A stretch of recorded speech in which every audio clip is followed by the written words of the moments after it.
प्रणाम। जय गुरुदेव। आइए सुनते हैं युग ऋषि, वेद मूर्ति, तपोनिष्ठ, परम पूज्य गुरुदेव पंडित श्री राम शर्मा आचार्य जी द्वारा लिखित पुस्तक प्रतिभा पुरुषार्थ की चेरी। प्रखर प्रतिभा का अर्जन मनोयोग व लगन से। प्रतिभा पराक्रम, मनोयोग और साहस के सम्मिश्रण से बनती है। वह कितने ही सांसारिक क्रियाकुशल, पुरुषार्थ परायण, स्फूर्तिवान और महत्वाकांक्षी लोगों में भी पाई जाती है। उसे व्यक्तित्व का मूल्य समझने वाले अपनी आदतों को तदनुरूप ढालकर स्वयं भी विकसित कर लेते हैं। कुछ में वह जन्मजात भी होती है, जिसका कारण पूर्व संचित संस्कारों की संपदा को ही माना जा सकता है। राजनीति, साहित्य, कला, व्यवसाय आदि क्षेत्र में कितने ही प्रतिभाशाली लोग आए दिन दृष्टिगोचर होते रहते हैं। प्रखरता इससे आगे की बात है। उसमें अध्यात्म स्तर का पुरुषार्थ अनुदान जुड़ा होता है। वह आदर्शवादी भी होती है और उत्कृष्टता समर्थक उच्च स्तरीय भी। प्रखरता और प्रतिभा का अंतर स्पष्ट है। प्रतिभा का झुकाव वैभव अर्जित करने के लिए ललकता रहता है और वह आमतौर से भौतिक सफलता, सुविधा के लिए ही प्रयुक्त होती रहती है। प्रखरता का रुझान आदर्शों की ओर होता है। वह संपदा नहीं, महानता अर्जित करती है। उसका उपयोग व्यक्तिगत सुविधा संपादन में तो नगण्य ही होता है, किंतु अधिकांश क्षमता सत्प्रवृत्ति संवर्धन में लगी रहती है। प्रायः लोकमंगल के परमार्थ प्रयोजनों में उसे नियोजित रहते देखा गया है। आध्यात्मिक क्षेत्र से संबंधित लोगों में प्रतिभा नगण्य और प्रखरता की मात्रा बढ़ी चढ़ी होती है। ऐसे कम ही लोग हुए हैं जिनमें दोनों का समन्वय समान स्तर का रहा है। यह आवश्यक नहीं कि जिसमें प्रखरता हो उसमें प्रतिभा का नाम भी न हो। वह होती तो है, पर उसका अनुपात अपेक्षाकृत कम ही रहता है। जिस पलड़े पर वजन पड़ेगा उसी को नीचा झुका हुआ पाया जाएगा। दोनों में से जो जिसे अभीष्ट होता है वह उसे उपार्जित कर लेता है। आद्य शंकराचार्य प्रखरता के धनी थे। 16 वर्ष की आयु से ही वे महामानवों जैसी दृष्टि अपनाकर उसकी पूर्ति में जुट गए और उस तादात्म्य ने उन्हें ऐतिहासिक सफलताएं प्राप्त करने का अवसर दिया। कुमारिल ये भी अपने समय के असाधारण व्यक्तित्व संपन्न थे, पर उनने अपनी विशिष्टता को सामयिक विकृतियों और भ्रांतियों से जूझने में लगाया। वे चाहते तो उसे विशिष्टता के बदले प्रचुर परिमाण में धन, यश, पद आदि भी उपलब्ध कर सकते थे। योगी अरविंद योग्यता की दृष्टि से उच्च पदासीन रह सकते थे, बहुत समय तक रहे भी। बड़ौदा स्टेट के दीवान, नेशनल कॉलेज के संस्थापक और प्रतिभा संपन्न बुद्धिजीवी के रूप में उन दिनों उनकी ख्याति थी। देशभक्ति के क्षेत्र में भी अग्रणी थे, क्रांतिकारी भी रहे, किंतु अंततः उनकी प्रतिभा प्रखरता में बदली। साधना परायण हुए और योगी राज बने, महर्षि कहलाए। अपने तपोबल से उन्होंने सूक्ष्म वातावरण गर्म किया और एक से एक बढ़ी चढ़ी प्रतिभाओं का अंबार लगा दिया। इन दिनों जितने महामानव एक साथ एक से एक ऊंचे स्तर के उभरे, वैसा इतिहास के अन्य सोपानों में नहीं देखा गया। अरुणाचलम के महर्षि रमण की तपश्चर्या का समूचे लोकमानस पर क्या प्रभाव पड़ा होगा, इसका अनुमान उनके समीपवर्ती क्षेत्र की प्रतिक्रियाओं को देखकर लगाया जा सकता है।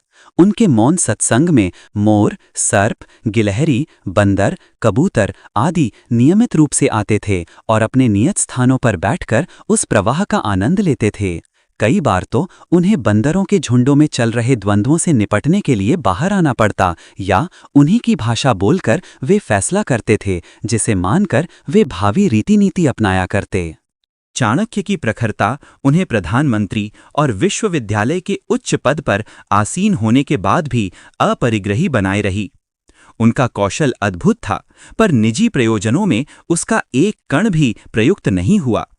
विदेशी आक्रमणों को निरस्त करने और देश को सुविस्तृत, संगठित एवं समुन्नत बनाने में उनके निर्धारणों ने चमत्कारी भूमिका निभाई। उनके संपर्क प्रभाव से एक सामान्य बालक चंद्रगुप्त महान कहलाया। भगवान बुद्ध को अवतार माना जाता है। ये पद उन्हें अनायास ही नहीं मिला। उत्तराधिकारियों को मिलने वाले सिंहासन या वैभव की तरह उन्हें हस्तगत नहीं हुआ। यात्रा आरंभ करने से लेकर लक्ष्य तक पहुंचने की लंबी मंजिल की कष्ट साध्य सफलताएं प्राप्त करने का श्रेय उनकी प्रखरता को ही है। यह एक ऐसी सशक्त आकर्षण शक्ति है जिसके कारण न सहयोगी कम पड़ते हैं, न साधन। बुद्ध एक मध्यवर्ती स्तर के युवक से बढ़ते बढ़ते अवतार पद तक पहुंचे। वे अकेले ही गगनचुंबी नहीं बने, अपने साथ आनंद, राहुल, कुमारजीव, हर्षवर्धन, अशोक, संघमित्रा, अश्वपति आदि अनेकों हल्के फुल्कों को भी आकाश तक उड़ सकने का श्रेय सौभाग्य प्रदान कर सके। आयुर्विज्ञान क्षेत्र में चरक, सुश्रुत, वाग्भट आदि ने जिस जिस स्तर के प्रयोग अनुसंधान किए, उसके लिए समूची मानवता चिरकाल तक कृतज्ञ रहेगी। रसायन शास्त्र के माध्यम से महत्वहीन पदार्थों को मणिमुक्तकों से बढ़कर अमृतोपम स्तर का बना देने में उनका कितना बड़ा योगदान रहा, इसका मूल्यांकन यह अनुमान लगाने पर ही हो सकता है कि उन प्रयासों के अभाव में विज्ञान जगत को चिरकाल तक कितनी पिछड़ी स्थिति में पड़ा रहना पड़ता। अंतरिक्ष विज्ञान के रहस्योद्घाटन करने में भास्कराचार्य, आर्यभट्ट आदि की प्रखरता ने जो प्रस्तुतिकरण किया, उससे मनुष्य ने वो सब जाना जिसके अभाव में उस क्षेत्र की उपलब्धियों से हम सब चिरकाल तक वंचित ही बने रहते और न पूरी हो सकने वाली क्षति उठाते। भाषा के क्षेत्र में पाणिनि, साधना में पातंजलि, कथा साहित्य में व्यास, दर्शन में कपिल, कणाद का जो योगदान रहा, उसकी तुलना सूर्य चंद्र के अनुदानों से की जाती रहती है। मध्यकाल के सरस्वती साधकों में कालिदास, वोपदेव, वरदराज, कैयट आदि की भाव भरी चर्चा होती रहती है। यह उपार्जन उनका स्कूली नहीं था, वरन अध्यात्म क्षेत्र के प्रयोग प्रयत्नों के माध्यम से वे सामान्य होते हुए भी विलक्षण मेधा का परिचय दे सकने में समर्थ हुए। अपनी विद्या का उन्होंने बाजारू उपयोग नहीं किया। जो सृजा, जो किया, उसके पीछे भाव संवेदना एवं ज्ञान गरिमा को अधिकाधिक विकसित करने वाली उत्कंठा से ही अनुप्राणित रहे। उपरोक्त नामावली उन लोगों की है जो जन्मजात रूप से मंद बुद्धि स्तर के थे। इसी श्रृंखला में एक आधुनिक नाम महात्मा आनंद स्वामी का भी जुड़ता है। वे 22 वर्ष की आयु तक मूढ़मती समझे जाते रहे, किंतु गायत्री उपासना की चमत्कारी परिणति ने उनका भाग्य ही बदल दिया। अति पूर्व काल में ऋषि तैतरेय ने किसी की उद्दृष्ट ज्ञान संपदा को ऐसे ही तीतर बनकर निगल लिया था और इतने भर से वे देखते देखते ब्रह्म विद्या के अधिष्ठाता बन गए थे। अपने समय के प्रखरता संपन्नों में ऐसे कितने ही नाम सम्मिलित होते हैं जिनकी जन्मजात स्थिति आर्थिक, शैक्षणिक, शारीरिक एवं पारिवारिक दृष्टि से सामान्य स्तर की ही थी, पर वे प्रखरता अपनाकर महानता की दिशा में तेजी से बढ़े और वहां पहुंचे जहां से वे अनंत काल तक असंख्यों को प्रगति पथ पर बढ़ चलने का मार्गदर्शन करते रहेंगे। ऐसे महामानवों में राणा प्रताप, छत्रपति शिवाजी, युग पुरुष गांधी, महामना मालवीय, लोकमान्य तिलक, पंजाब केशरी लाजपत राय, नेताजी सुभाष चंद्र, चंद्रशेखर आजाद जैसे राजनैतिक क्षेत्र के महामानवों की गणना की जा सकती है। सामाजिक क्षेत्र में विवेकानंद, दयानंद, रामतीर्थ, गुरु गोविंद सिंह, समर्थ रामदास, कबीर, रैदास आदि की सराहना मुक्त कंठ से की जा सकती है। सुसंपन्नों में राजा कर्ण, भामाशाह, जुगल किशोर बिड़ला जैसों का नाम श्रद्धावनत होकर लिया जाता रहेगा।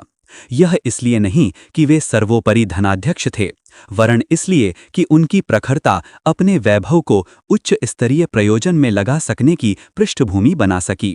आमतौर से लोग वैभव का उपयोग विलास, संचय एवं कुपात्रों पर अनावश्यक भार बखेरने की तरह करते रहते हैं। महर्षि कर्वे जैसी सूझबूझ कितनों की होती है कि वे थोड़ी सी राशि से संतान को सुशिक्षित, स्वावलंबी बनाने के अतिरिक्त अपने अनुदान को लोकहित में लगाने के लिए ब्याज समेत वसूल भी कर लें। इस समुदाय में अहिल्याबाई जैसी महिलाओं का भी उदार स्मरण किया जा सकता है। यूं उस पिसनहारी का भी समूची मानवता अभिनंदन करती रहेगी जिसने पिसाई करके निर्वाह करने की स्थिति रहने पर भी जो बचा उसे पूरी ईमानदारी से बचाया और लोक मंगल के लिए उदारतापूर्वक अपने हाथों ही विसर्जित कर दिया। ईश्वर चंद्र विद्यासागर जो कमाते थे उसमें से 1/4 से परिवार पोषण करने के उपरांत 3/4 अभावग्रस्त छात्रों के निमित्त खर्च कर देते थे। यह संपन्नता की चर्चा नहीं, वरन उस प्रखरता का अभिनंदन है जिसने खर्च का सही मार्ग सुझाया और थोड़े को भी बीज की तरह बो देने का साहस प्रदान करके बहुमूल्य फसल काटने का सौभाग्य दिलाया। राजा जनक, दानवीर कर्ण जैसे उदार मना भी इसी अपरिग्रही ब्राह्मण परिवार में गिने जाते हैं हरिश्चंद्र की साहसिक उदारता का स्मरण अनंत काल तक किया जाता रहेगा। अमेरिका के राष्ट्रपति अब्राहम लिंकन का पालन पोषण उनकी सौतेली मां ने किया था। गरीबी और कठिनाइयों के बीच दिन काटने वाली इस महिला ने इस बालक को ऐसी प्रेरणाएं और नसीहतें दीं जिनसे बच्चे की समझ और शिक्षा ही नहीं, आत्मा भी ऊंची उठती चली गई और वे क्रमिक प्रगति के पथ पर चलते हुए अमेरिका के राष्ट्रपति ही नहीं, विश्व के महामानवों में से एक बने। एक बार अब्राहम लिंकन से उनकी उन्नति का कारण और शिक्षा का आधार पूछा तो उनने एक शब्द में इतना ही कहा, जन्मदात्री न होते हुए भी जिसने मेरी निर्मात्री होना स्वीकार किया, उसी मां का बनाया हुआ मैं खिलौना हूं। महान वैज्ञानिक टॉमस अल्वा एडिसन बचपन में अत्यंत मंदबुद्धि थे। पढ़ने में उनकी अक्ल चलती ही न थी। सो अध्यापक ने बच्चों के हाथों अभिभावक को पत्र भेजा, इसे स्कूल से उठा लें, मंदबुद्धि होने के कारण वह पढ़ न सकेगा। बच्चे की मां ने भरी आंखों और भारी मन से पत्र पढ़ा, बच्चे को दुलारा और छाती से चिपका कर कहा, मेरे बच्चे, तुम मंदबुद्धि नहीं हो सकते, मैं स्वयं ही तुम्हें पढ़ाऊंगी। बच्चे को स्कूल से उठा लिया गया और उसकी मां ने पढ़ाना आरंभ किया। परिणाम सभी के सामने है। बच्चा विश्व के मूर्धन्य वैज्ञानिकों में से एक बना। प्रश्न न तो उच्च स्तरीय योग्यता का है और न विपुल संपन्नता का, वह तो दस्यु तस्करी से भी आती रहती है। कुचक्री, ठग, शोषक, अपराधी प्रवृत्ति के लोग अपेक्षाकृत अधिक बुद्धिमान होते हैं। उनमें से अधिकांश की शिक्षा भी बड़ी चढ़ी होती है। इतने पर भी उन उपलब्धियों का उपयोग उच्च प्रयोजनों के लिए न बन पड़ने के कारण अन्यान्यों के साथ साथ उनका अपना भी अहित ही होता है। साधन स्वल्प हो, योग्यता थोड़ी हो तो भी प्रखरता के सहारे उन्हें महान प्रयोजनों में लगाकर अनुकरणीय आदर्श पीछे छोड़ा जा सकता है। ऐसा प्रकाश, उत्साह और साहस जिस अंतः प्रेरणा के आधार पर बन पड़ता है, उसे प्रखरता कहते हैं। ऐसे लोगों में राजस्थान बालिका विद्यालय के संस्थापक हीरालाल शास्त्री, सांगरिया विद्यापीठ के जन्मदाता स्वामी केशवानंद, अपंगों के आश्रयदाता बाबा साहब आदि जैसे लगनशील सेवा साधकों को काल गति भी विस्मरण के गर्त में न गिरने देगी। प्रतिभा पर आयु का सीमा बंधन नहीं। सामान्य धारणा है कि प्रौढ़ावस्था में शरीर के साथ साथ मनुष्य का मस्तिष्क भी ढलने लगता है और चिंतन तंत्र काम करना बंद कर देता है। कल्पना शक्ति कमजोर पड़ जाती है व दिमाग की रचनात्मक सामर्थ्य क्षीण हो जाती है। पर वस्तुतः ऐसी बात है नहीं। संसार में अनेक महत्वपूर्ण कार्य लोगों ने ढलती आयु में ही संपन्न किए हैं। कई लोगों ने जीवन की इस ढलान में अनेक ऐसी रचनाएं की जो उन्हें अमर बना गईं। कईयों ने इस अवस्था में ऐसी प्रतिभा का परिचय दिया जिसे अद्भुत ही कहा जा सकता है। अनेकों ने इसी उम्र में अपने जीवन को सही सही समझा और उसका सदुपयोग किया, जबकि अन्य अनेक ऐसे भी हुए हैं जिनने जीवन के इसी दौर में कुछ ऐसे कार्य कर दिखाए जिन्हें शेष जीवन की तुलना में श्रेष्ठ और मूल्यवान कहा जा सके।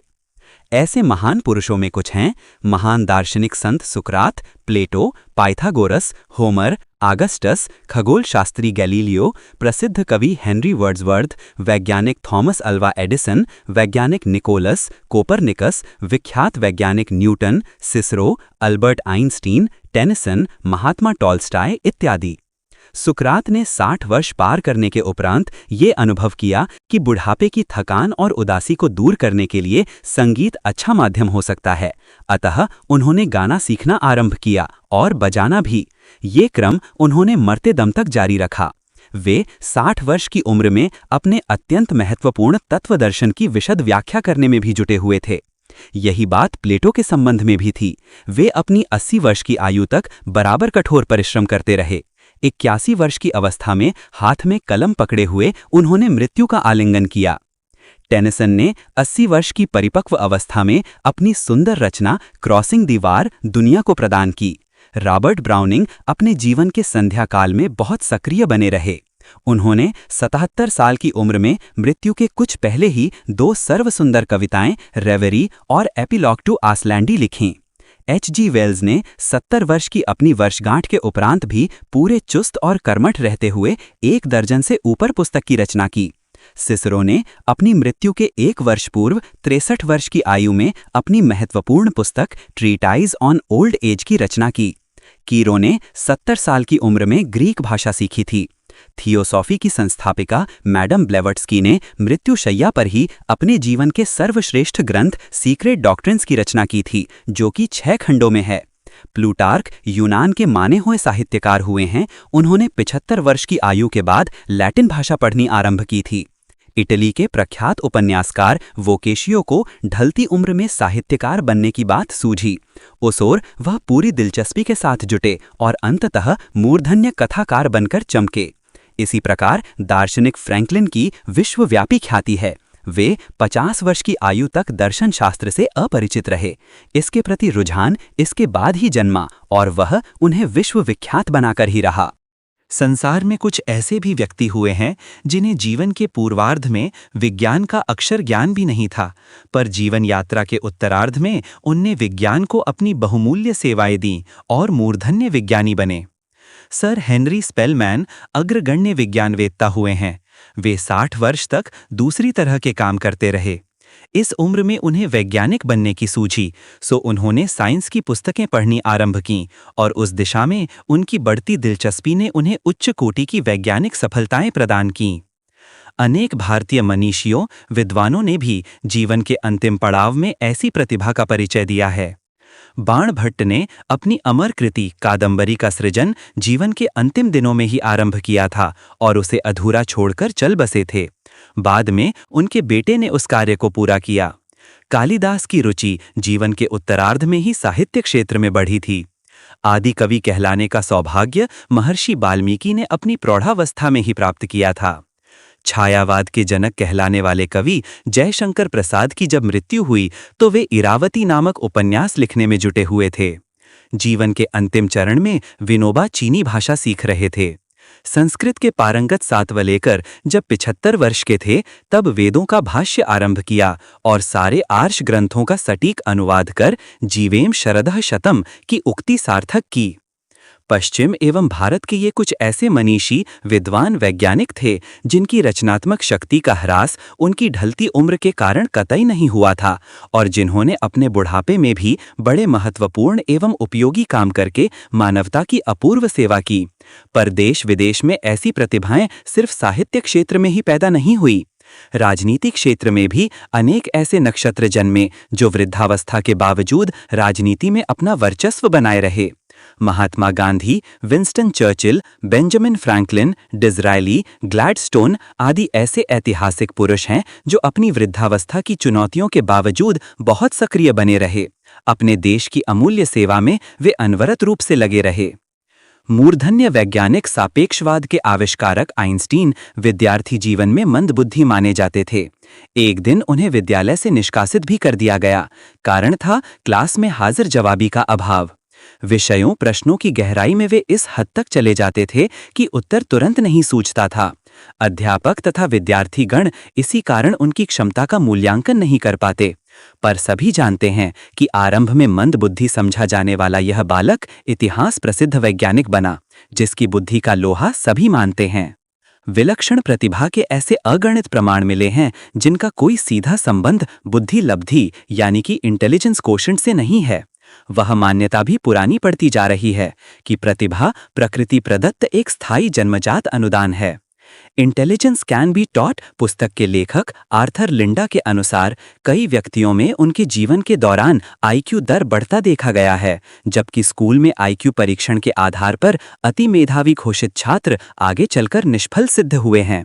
प्रतिभा के मनोवैज्ञानिक परीक्षणों को चुनौती देने वाले ऐसे उदाहरण भी हैं जो बताते हैं कि यह पद्धति कितनी अपूर्ण और एकांगी है। मंदबुद्धि घोषित पर अद्भुत मेधा संपन्न व्यक्तियों के प्रमाण इस क्षेत्र में नए सिरे से सोचने तथा अनुसंधान करने की प्रेरणा देते हैं। न्यूयॉर्क में 1939 में भ्रूण के परिपक्व होने के 3 माह पूर्व जुड़वे बच्चों ने जन्म लिया। नाम पड़ा चार्ल्स और जॉर्ज। 3 वर्ष की आयु में उनका बौद्धिक परीक्षण किया गया। परीक्षणकर्ताओं ने उन्हें मंदमति का घोषित किया। इनकी आईक्यू 60 से 70 के बीच थी, जो सामान्य से भी कम थी। न्यूयॉर्क स्टेट साइकियाट्रिक इंस्टीट्यूट के डॉक्टर विलियम हार्विज ने सन 1963 में इस युग्म का परीक्षण किया। उन्हें इनमें विलक्षणता का आभास मिला। उन्होंने जॉर्ज से एक जन्म तिथि बताकर उस पर पढ़े दिन, उस क्रम में आगे पढ़ने वाले विभिन्न तारीखों तथा दिनों का ब्यौरा पूछा। कुछ ही सेकंड में उसने सही सही विवरण प्रस्तुत कर दिया। सैकड़ों हजारों वर्ष पूर्व अमुक दिन को कौन सी तारीख तथा माह था, पूछे जाने पर बिना अधिक समय लगाए चार्ल्स तथा जॉर्ज दोनों ही बताते थे। आने वाले सैकड़ों वर्षों बाद की जानकारियां भी 100% सही देते थे, जबकि उन्हें कैलेंडर के नियमों का कुछ भी ज्ञान न था। लंबे समय तक डॉक्टर हार्विज कारणों की खोजबीन करते रहे, पर विलक्षणता का रहस्योद्घाटन न हो सका। अंततः वे ये कहकर चुप हो गए कि प्रतिभा के अविज्ञान स्रोत मानव मस्तिष्क में विद्यमान है, जिसकी कोई जानकारी विज्ञान एवं मनोविज्ञान को नहीं है। इंग्लैंड का जडेदिया बक्सन नामक व्यक्ति भी चार्ल्स जॉर्ज की तरह की अद्भुत मेधा का धनी था। बचपन में वह इतना मूर्ख समझा जाता था कि उसके माता पिता ने पढ़ाना भी उचित न समझा। अक्षर ज्ञान की भी उसे शिक्षा न मिली, पर आश्चर्य यह कि कुछ ही वर्षों बाद वह गणित के जटिल प्रश्नों को हल करने लगा। उसकी स्मृति विलक्षण थी।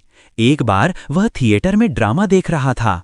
1 घंटे के भीतर अभिनेता ने जितने संवाद बोले, उनके शब्दों की सही संख्या तथा नर्तकी द्वारा नृत्य में उठाए गए कदमों की कुल संख्या बताकर उसने सबको आश्चर्यचकित कर दिया। जुबान पर सभी संवाद ऐसे रटे जान पड़ रहे थे कि उनका पूर्वावत अभ्यास किया गया हो। प्रामाणिकता की परीक्षा कितनी ही बार विशेषज्ञों द्वारा की गई, पर हर बार उन्हें बक्सन की प्रतिभा का लोहा मानना पड़ा। एक बार उसे 365, 365, 365, 365, 365, 365 जैसी संख्या का एक साथ गुणा करने को दिया गया। 1 मिनट में ही उसने सही गुणा करके सबको हैरत में डाल दिया। उल्लेखनीय बात यह थी कि उसे गणित के आधुनिक नियमों का आरंभिक ज्ञान तक न था। अपने परीक्षण के दौरान डॉक्टर DC रीफ तथा LH स्नीडर ने एक ऐसे व्यक्ति का उदाहरण प्रस्तुत किया जो 4 अंकों के वर्गमूल तथा 6 अंकों के घनमूल को क्रमशः 4 सेकंड तथा 6 सेकंड में हल कर देता था। यह घटना सन 1931 की है। 1970 में डेविड S विस्कोट नामक एक विद्वान ने बोस्टन की एक महिला हैरियट का अध्ययन किया। वह विलक्षण प्रतिभा की धनी निकली। मोजार्ट, बीथोवियन, स्क्वर्ट, डेबुसी, प्रोकोफिएव, वर्डी जैसे विश्वविख्यात तथा अन्य भी अगणित संगीतज्ञों के समकक्ष उन्हीं जैसी हैरियट संगीत की धुनें निकाल लेती थी। आश्चर्य की बात यह है कि उसने संगीत का कभी अभ्यास नहीं किया था, न ही उसे लय, ताल, स्वर, रागनियों का ही कुछ ज्ञान ही था। जॉन वॉन न्यूमेन नामक विद्वान को मूर्धन्य गणितज्ञ की पदवी मिली है। वह कठिन गणित के प्रश्नों का उत्तर बिना गुणा भाग किए, बिना किसी यंत्र का प्रयोग किए उत्तर देने के लिए विख्यात हैं। यूरोपीय विद्वान समय समय पर उनसे गणित की समस्याओं पर विचार विमर्श करने आते रहते हैं। भारत की सुप्रसिद्ध शकुंतला देवी की तरह अमेरिकी chief justice Charles Ivan Hughes के मस्तिष्क को भी इलेक्ट्रॉनिक कंप्यूटर माना जाता है। एक बार उन्होंने अपने स्टेनोग्राफर को एक भाषण 2 घंटे बाद उसे बिना पढ़े ही, बिना एक भी गलती किए क्रमबद्ध दोहरा दिया। उनकी अद्भुत मेधा अमेरिका में चर्चा का विषय है। वैज्ञानिक क्षेत्र में मस्तिष्क की विलक्षणताओं के संबंध में विभिन्न प्रकार की अटकलें लगाई जा रही हैं। कुछ वैज्ञानिक इसका संबंध मस्तिष्क के प्रोटॉन रसायन से जोड़ते हैं। कुछ का मत है कि मस्तिष्क के अंतराल में कंप्यूटर जैसी कोई अविज्ञात प्रणाली भी कार्यरत है। दूसरी ओर पैलो Alto school of professional psychology के डॉक्टर TL ब्रॉन्क ने प्रतिभा का संबंध मस्तिष्क के वाम भाग से जोड़ते हुए कहा है कि यह क्षेत्र असीम संभावनाओं का छुपा भंडार है, जिसका अध्ययन गंभीरतापूर्वक करना होगा। वैज्ञानिकों की अटकलों तथा मनोवैज्ञानिक क्षेत्र के प्रयोग परीक्षणों से निकले निष्कर्षों के आधार पर मानसिक प्रतिभा के कारणों की स्पष्ट व्याख्या कर सकना मुश्किल है। बुद्धि विश्लेषण एवं प्रखरता के निर्धारण के लिए बनाए गए बुद्धि लब्धि जैसे मापदंड अत्यंत बौने सिद्ध होते हैं। यथार्थता यह है कि इन परीक्षणों से बुद्धि चातुर्य का प्रत्यक्ष स्थूल पक्ष ही पकड़ में आता है। इंटेलिजेंस का वो पक्ष जो महान तथा महत्वपूर्ण आविष्कारों का जन्मदाता है, किसी भी तरह इन परीक्षणों की सीमा में आ नहीं पाता। सशक्त कल्पनाओं, प्रखर विचारों का इनसे परिचय नहीं प्राप्त किया जा सकता। हिमनदों में बर्फ के शिलाखंडों का 3/4 हिस्सा पानी के भीतर डूबा रहता है, 1/4 ऊपर दिखाई पड़ता है। प्रतिभा की भी लगभग ऐसी ही स्थिति होती है। एक मोटा और अत्यंत छोटा पक्ष ही बुद्धि के व्यक्त रूप में सामने आता है। उसी को लेकर मनुष्य अपने दैनंदिन जीवन के क्रियाकलापों को गतिशील रखता है। अधिकांश भाग तो प्रसुप्त स्थिति में दबा पड़ा है तथा उपयोग में नहीं आ पाता है। जन्मजात प्रतिभा की विलक्षणता का कुछ सुनिश्चित कारण मनःशास्त्री तथा न्यूरोलॉजिस्ट नहीं बता पाते। आनुवंशिकी से जोड़े जाने वाले तीर तुक्कों की भी अब सटीक संगति नहीं बैठती। आनुवंशिकी के नियमों को झुठलाने वाले विपरीत तथ्य एवं प्रमाण भी देखे जाते हैं। मूर्ख माता पिता से मेधावी तथा मेधावी से मूर्ख पैदा होने के उदाहरण भी समय समय पर मिलते हैं। सबसे अधिक रहस्यमय तथा चौंकाने वाली वे घटनाएं होती हैं जिनमें बिना शिक्षण प्राप्त किए विशिष्ट स्तर की प्रतिभा किन्हीं किन्हीं व्यक्तियों में अकस्मात उभरती दिखाई पड़ती है। आश्चर्य तो तब होता है जब चिर प्रयत्न के बाद भी प्रौढ़ों में वैसी विशिष्टता देखने को नहीं मिलती जो बालकों में अनायास ही प्रकट हो जाती है। कई बार ऐसी घटनाओं में पूर्व जन्मों के संचित संस्कार भी कारण हो सकते हैं। वस्तुतः मनुष्य अपने जीवन में किसी क्षेत्र विशेष में सफल होने का भरपूर प्रयत्न करता है। अधिकांश में उसे सफलता मिलती भी है। उस विषय विशेष में वह मर्मज्ञ भी बन जाता है, पर कई बार लाख प्रयत्न के बावजूद भी वह अपनी मेहनत के अनुरूप योग्यता विकसित नहीं कर पाता। इसका ये अर्थ कदापि नहीं समझा जाना चाहिए कि उसका इस जीवन का प्रयास सर्वथा निरर्थक गया। वस्तुतः ऐसे ही पुरुषार्थ अगले जन्म में प्रतिभा बनकर प्रकट होते और लोगों को हैरत में डालते हैं। आए दिन ऐसी घटनाएं प्रकाश में आती रहती हैं। जापान के हनावा होकाइशी अपनी विलक्षण प्रतिभा के कारण ज्ञान के अवतार कहे जाते थे। सन 1722 में जन्म लेकर 101 वर्ष की अवस्था में सन 1823 में मरने वाले हनावा की 7 की उम्र में नेत्र ज्योति चली गई थी। नेत्रहीन होकर भी उन्होंने 40,000 से अधिक पुस्तकें पढ़ डालीं। उनके मस्तिष्क में ज्ञान का असीम भंडार जमा हो गया था। मित्रों के आग्रह पर मस्तिष्क में संचित ज्ञान भंडार को जब पुस्तक के रूप में छापा गया तो उसके 2820 खंड बने। स्कॉटलैंड के जेम्स क्रिस्टल ने 12 वर्ष की अल्पायु में ही अरबी, ग्रीक, यहूदी तथा फ्लैमिश सहित विश्व की 12 भाषाएं सीख ली थीं। फ्रांस में जन्मे लुइस कार्डक 4 वर्ष की आयु में अंग्रेजी, फ्रांसीसी, जर्मन तथा अन्य यूरोपीय भाषाएं बोल लेते थे। जब वे 6 माह के थे तभी से बाइबल पढ़ने लगे थे। 6 वर्ष के हुए तो गणित, इतिहास, भूगोल के प्रकांड पंडित बन गए। ब्लेड्स पास्कल ने 12 वर्ष की अवस्था में ध्वनि शास्त्र पर निबंध लिखकर सारे फ्रांस को आश्चर्य में डाल दिया था। जॉन फिलिप बराटियर को 14 वर्ष की आयु में ही डॉक्टर ऑफ फिलॉसफी की उपाधि मिल गई। उनकी स्मरण शक्ति इतनी तीव्र थी कि जो पढ़ते सुनते उन्हें याद हो जाता उसे बाद में हूबहू वैसा ही सुना देते। पेरिस विश्वविद्यालय के इतिहास में सबसे छोटी आयु 16 वर्ष का प्रोफेसर डिनेस ली फेवे रहा है। वह यूनानी तथा लैटिन भाषाओं का पारंगत माना जाता था और अपना विषय पढ़ाने में विशिष्ट समझा जाता था। ट्रिनिटी कॉलेज का एक विद्यार्थी अपने अध्ययन काल में ही एक दूसरे मैरीलैंड कॉलेज में प्रकृति विज्ञान का प्रोफेसर नियुक्त हो गया। वह पढ़ता भी रहा और पढ़ाता भी। नियुक्ति के समय कुछ डिग्रियां 2 वर्ष के भीतर प्राप्त कर लेने की शर्त उस पर लगाई गई थी। वह उसने समय से पूर्व ही पूरी कर दी, साथ ही अपने कॉलेज की पढ़ाई भी यथावत जारी रखी। इसी प्रकार लेबनान के केंटुकी नगर का मार्टिन जे स्पेल्डिंग 14 वर्ष की आयु में प्रोफेसर बना। उन दिनों वह सेंट मैरीज कॉलेज में विद्यार्थी था, किंतु गणित संबंधी उसकी अद्भुत प्रतिभा को देखते हुए उसे उसी कॉलेज में उस विषय के प्रोफेसर की जिम्मेदारी भी सौंप दी गई।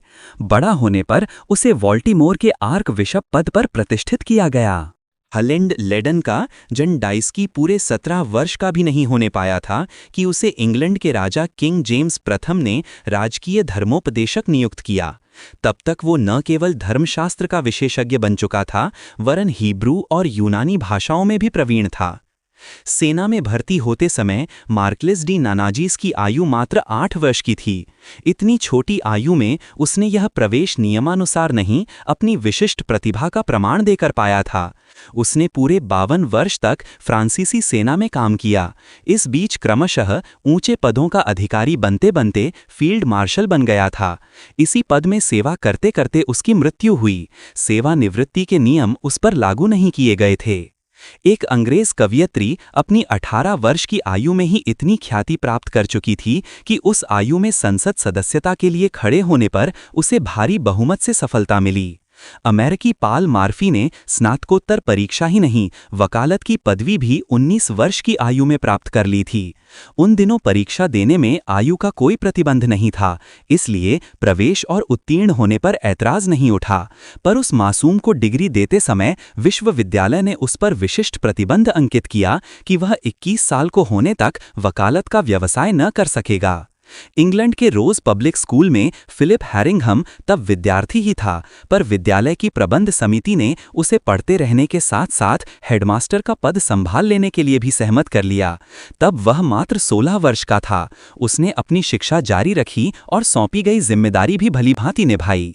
फ्रांस की ग्रांड असेंबली के संसद सदस्य जीन बैप्टिस्ट टेस्टे को 13 वर्ष की आयु में ही चुन लिया गया था। उसमें उन दिनों बड़े तेजस्वी व्यक्ति ही चुने गए थे। फ्रांसीसी विद्रोह के उपरांत वही उच्चतम शासन संस्था थी। पेरिस की रॉयल लाइब्रेरी का सर्वोच्च अधिकारी फैनकोड से आगस्टे को जब पदासीन किया गया तब 12 वर्ष का था।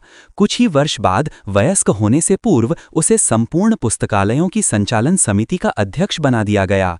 उसका पुस्तकीय ज्ञान तथा पुस्तकों का संचालन संबंधी कौशल असाधारण था।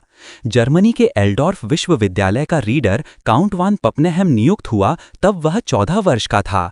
इसके बाद उसने सेना में प्रवेश किया और जीवन भर हर महत्वपूर्ण लड़ाई में प्रमुख पद संभालता रहा। उसने छोटी बड़ी 101 लड़ाइयों की कमान संभाली और लड़ते लड़ते ही शहीद हुआ। विक्टर डी जॉय जब फ्रांसीसी अकेडमी की सदस्य चुनी गई तब वे 13 वर्ष की थीं।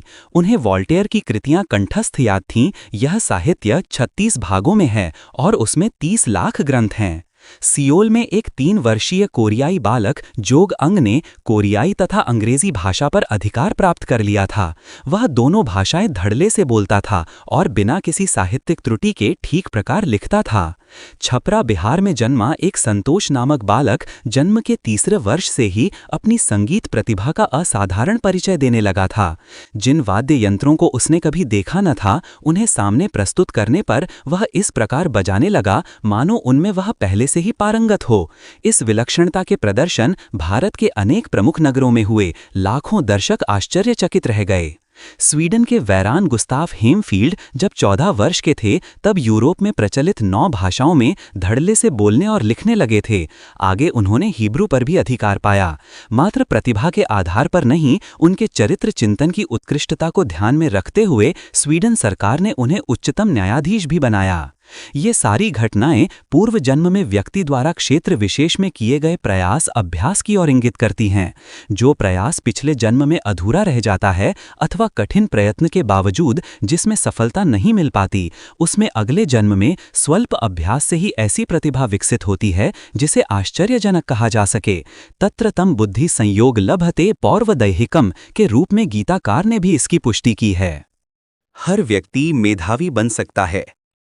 मस्तिष्क की संरचना और कार्य पद्धति पर कुछ अधिक प्रकाश पड़ने से यह समझने में सरलता होती है कि किस प्रकार इस पारसमणि का उपयोग अपनी दरिद्रता, दुर्बलता को निरस्त करने में किया जा सकता है। किस प्रकार समस्त विभूतियों और सफलताओं के इस भंडागार का स्वरूप एवं उपयोग समझने के साथ साथ मनःस्थिति, परिस्थिति का कायाकल्प किया जा सकता है। एक शब्द में यही मानव जीवन की महानतम उपलब्धि है।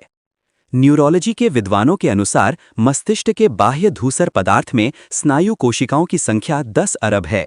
सेरिबेलम, जो संतुलन के लिए उत्तरदायी माना जाता है एवं पृष्ठभाग में अवस्थित होता है, तथा मेरुदंड की कोशिकाएं इसके अतिरिक्त हैं। इन्हीं की सहचर सहेलियां ग्लाया ऊतकों के रूप में लगभग 1 खरब कोशिकाओं की संख्या में इन्हें परस्पर बांधे विद्यमान रहता है। वैज्ञानिकों के अनुसार इन सब का सम्मिश्रित प्रयास ही मस्तिष्कीय चेतना, न्यूरल कॉन्शियसनेस को जन्म देता है। मस्तिष्कीय संरचना का अभी बहुत बड़ा हिस्सा अविज्ञात है। एनाटॉमी की दृष्टि से ये छानबीन तो कर ली गई है कि कौन सा अंग क्या है, लेकिन क्रिया पद्धति, कार्यकारी मोटिव फोर्स एवं उनकी परिणतियों की कार्य कारण संगति बिठा पाने में न्यूरोफिजियोलॉजिस्ट स्वयं को असमर्थ पाते हैं। सभी इस तथ्य से अवगत हैं कि मस्तिष्कीय जानकारियां असीम होती हैं। एक मस्तिष्क इतना ज्ञान संग्रह कर सकता है जिसकी तुलना में 500 एनसाइक्लोपीडिया ब्रिटानिया भी छोटे पड़ें।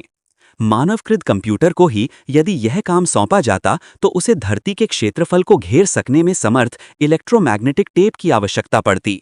ये सूक्ष्म सा डायनामो कैसे इतना सब कर पाता है? इस संबंध में शोध अनुसंधान जारी है, फिर भी इस विलक्षणता पर हतप्रभ होने के अलावा वैज्ञानिक कोई कारण बता सकने में असमर्थ हैं। इस विलक्षण संयंत्र की चमत्कारी परिणतियां प्रतिभा, स्मरण शक्ति जैसे दृश्य रूपों में समय समय पर प्रकट होती रहती हैं। प्रतिभा उपार्जन के अवसर कभी कभी वातावरण, परिस्थिति, पूर्व संचय, प्रशिक्षण, आंतरिक उत्साह, लगन, पराक्रम आदि से किसी किसी को इस प्रकार भी मिल जाते हैं कि देखने वाले उसे चमत्कार मानने लगें। फिर भी ऐसे उदाहरणों के पीछे यह संभावना तो विद्यमान रहती है कि जो एक के लिए संभव हो सका वह दूसरों के लिए भी शक्य हो सकता है। जो संयोगवश मिल सका उसे प्रयत्नपूर्वक भी किया जा सकता है। विज्ञान की प्रगति का यही क्रम रहा है। कोई विलक्षण घटना घटी और विलक्षणों ने उसका अनुसंधान आरंभ कर दिया।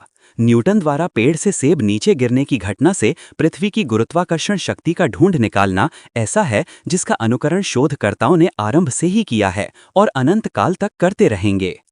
न्यू मैक्सिको विश्वविद्यालय में अल्बुकर्क द्वारपाल था। उसने अपनी योग्यता बढ़ाई और कुछ ही समय में अध्यापक बन गया। इतना ही नहीं, संचालक समिति का वह बहुत समय तक सदस्य भी रहा। अंधा और वृद्ध हो जाने पर उसने पुस्तकालय अध्यक्ष की सेवा स्वेच्छापूर्वक करनी आरंभ कर दी। वह पुस्तकालय के हजारों सदस्यों को उनकी आवाज सुनकर ही पहचान लेता था और पुस्तकें देने, वापस लेने से लेकर उनके विषयों और मर्म स्थानों के संबंध में भी आवश्यक परामर्श देता था। ज्ञान पिपासा के धनी मेल्शियोर सेविस चिकित्सा शास्त्र में मूर्धन्य बनना चाहते थे। उनने चिकित्सा कार्य प्रारंभ करने से पूर्व यह आवश्यक समझा कि अपने विषय में निष्णात बनने के उपरांत किसी की चिकित्सा करने का उत्तरदायित्व संभालें। इसके लिए उन्हें प्रायः समूचा जीवन विद्यार्थी की तरह खपा डाला। वे एक एक करके फ्रांस के 27 विश्वविद्यालयों में भर्ती हुए और वहां उनने उस विषय में विशेषता प्राप्त की जिनकी कमी अनुभव होती थी। अंत तक वे अपनी परिपक्वता में कमी ही अनुभव करते रहे। फलतः उन्होंने आजीविका के लिए फ्रांस के स्ट्रॉम्सबर्ग विश्वविद्यालय में प्रोफेसर का काम अपना लिया, पर रोगियों की चिकित्सा में अपने ज्ञान की कमी बताते हुए उन्हें हाथ नहीं डाला। न केवल नाटक लिखने में वरन उन्हें प्रदर्शित करने की व्यवस्था बनाने में भी पेरिस का मेरी डी लैम्बर्ट थ्यूलान प्रख्यात था। उसने एक वर्ष में 50 3-3 खंडों वाले नाटक लिखे। जिस दिन ये लिखकर पूर्ण किए गए उसी दिन उन्हें प्रदर्शन के लिए व्यवस्था बनानी पड़ी। जनता का अत्यधिक आग्रह देखकर उसे कई नाटकों में स्वयं अभिनय करना पड़ा। अपने विषय में पूरा रस लेने और गहराई तक उतरने की विशेषता के कारण ही उसने ऐसी सफलता और प्रतिष्ठा अर्जित की। सीडर रैपिड्स आइडोवा अमेरिका का एक प्रतिभावान व्यक्ति एक साथ कई उत्तरदायित्व संभालता था। हर उत्तरदायित्व को इस प्रकार पूर्ण करता मानो उसने इसी में विशेषता प्राप्त की हो। वह वकील, वैज्ञानिक, अध्यापक, विधायक, संपादक, न्यायाधीश, मेयर, नर्सरी संचालक, होटल मालिक और स्टीम बोट निर्माता था। हर काम में उसने चोटी की सफलता और ख्याति पाई। इसके अतिरिक्त वह 6 बैंकों, 17 कंपनियों का, 10 रेल लाइनों तथा 4 कॉलेजों का अध्यक्ष भी था। इनमें से किसी ने भी उसकी उपेक्षा, अव्यस्तता या अयोग्यता की शिकायत नहीं की। उपन्यास लेखन के क्षेत्र में वेरनस डी मियर का अपना स्तर और कीर्तिमान है। वह पूरे 40 वर्ष तक उपन्यास लेखन कार्य में दत्तचित्त से जुटा रहा। इस अवधि में उसने 420 उपन्यास लिखे। सभी मूर्धन्य प्रकाशकों ने उन्हें प्रकाशित किया। करोड़ों की संख्या में वे उसके जीवन काल में ही बिक गए। यह रिकॉर्ड अभी तक बरकरार है। बंगलौर की एक भारतीय महिला शकुंतला ने संसार में कठिन गणित के उत्तर देने में असाधारण ख्याति पाई है। सिडनी, ऑस्ट्रेलिया में उन्हें 1 करोड़ों की लागत वाले कंप्यूटर से बाजी लगाकर गणित के उत्तर देने और आगे रहने में सफलता पाई। कंप्यूटर जितनी देर में उत्तर बताता था, शकुंतला उससे पहले ही प्रस्तुत कर देती थी। उन्हें गणित की जादूगरनी कहा जाता है, जो गलत नहीं है। संप्रति हैदराबाद के रामकृष्ण मिशन मठ के स्वामी रंगनाथानंद के बारे में प्रसिद्ध है कि 8 वर्ष की आयु में एक बालक कर्मचारी के रूप में अपना कार्य आरंभ कर उन्होंने मात्र अपनी प्रखर प्रतिभा के सहारे न केवल पूर्वार्थ दर्शन साहित्य अपितु भौतिकी एवं पाश्चात्य दर्शन के विभिन्न पक्षों में स्वयं को पारंगत बनाते हुए अल्पायु में ही मठ के अध्यक्ष का पद ग्रहण किया। अनपढ़ के रूप में आए स्वामी जी को अब न केवल अनेकों विश्वविद्यालयों की डिग्री प्राप्त हैं, अपितु उनकी हर विषय में गहरी ज्ञान के कारण, संदर्भों की असीम जानकारी के कारण एक विद्वान वक्ता के रूप में विश्व भर में ख्याति प्राप्त है। बड़े विनम्र भाव से इसे वे अपनी साधना पुरुषार्थ का प्रतिफल ही बताते हैं। कर्नाटक की विजग ग्राम के 6 वर्षीय अशोक नामक बालक ने भी कंप्यूटर कही जाने वाली शकुंतला जैसा तहलका मचाया है। वह गणित के प्रश्नों को सेकंडों में हल कर देता है। एक भाषा का ज्ञान ही मनुष्यों को 2 दशक लगा देता है, किंतु म्यूनिक के प्राध्यापक फ्रेंच एग्जादर रिक्टर सारे विश्व की 77 भाषाओं में बातचीत करने एवं सभी में महारत रखने का दावा करते हैं। प्रतिभा, जिम्मेदारी और ईमानदारी रूपी व्यक्ति के त्रिविध गुणों की आवश्यकता पूरी करने वाला एकमात्र व्यक्ति अमेरिकी कांग्रेस के सदस्यों को श्वाइट्जर काल्फैक्स ही प्रतीत हुआ। उन दिनों महत्वपूर्ण पदों में से कोई भी व्यक्ति किसी एक को ही संभाल सकता था, पर सदस्यों ने सर्वसम्मति से 2 सर्वोच्च पदों पर बने रहने के लिए न केवल आग्रह किया, वरन इसके लिए विशेष नियम भी पारित किए। श्री काल्फैक्स यूनाइटेड स्टेट्स के सन 1865 में उपराष्ट्रपति भी थे। उनकी प्रत्युत्पन्नमति एवं विलक्षण स्मरण शक्ति के कारण विशेष प्रस्ताव द्वारा उनसे हाउस ऑफ रिप्रेजेंटेटिव्स के स्पीकर का पद संभालने को कहा गया। दोनों पर वर्षों उन्होंने बखूबी निभाए। किसी एक व्यक्ति ने एक ही समय में 3 विभिन्न फैकल्टीज के अधिष्ठाता व्याख्याता की भूमिका 3 अलग-अलग विश्वविद्यालयों में निभाई हो, इसका उदाहरण है अमेरिका के डॉक्टर पॉल ए चैंडवान। अपने विषयों में निष्णात होने के कारण उन्हें यह जिम्मेदारी सौंपी गई। प्रोफेसरों की कमी नहीं थी, पर उनके ज्ञान की प्रगाढ़ता और पढ़ाने की शैली को देखते हुए हर विश्वविद्यालय उनसे अपने यहाँ काम करने का आग्रह करता था। अंततः उन्होंने विलियम्स कॉलेज, बारडोइन कॉलेज व मेने मेडिकल कॉलेज में क्रमशः वनस्पति विज्ञान, इंजीनियरिंग एवं चिकित्सा विज्ञान की सर्वोच्च कक्षाएं पढ़ाते रहने की जिम्मेदारी वर्षों तक बखूबी निभाई। स्वामी विवेकानंद पुस्तक पर हाथ रखकर मात्र पन्ने पलटकर उसे शब्दशः दोहरा देते थे। एक बार उन्हें एक विवाद में गवाह की भूमिका निभानी पड़ी। अपरिचित दक्षिणी भाषा में हुए एक वार्तालाप का साक्षी स्वामी जी को एक प्रतिवादी ने अपने समर्थन में बनाया। उस भाषा को न जानते हुए भी वादी प्रतिवादी में हुए आधे घंटे के वार्तालाप को शब्दशः उसी भाषा में उन्होंने न्यायाधीश के समक्ष दोहरा दिया। इसी गवाही के बदौलत एक निर्दोष व्यक्ति की जान बच गई। 60 साल तक की औसत आयु जीने वाला मनुष्य जो लगभग 35 टन खाद्य सामग्री इस अवधि में उदरस्थ कर डालता है, यदि समय की महत्ता समझकर एक एक पल का सदुपयोग कर सके तो वो भी इन सामर्थ्यों को हस्तगत कर सकता है।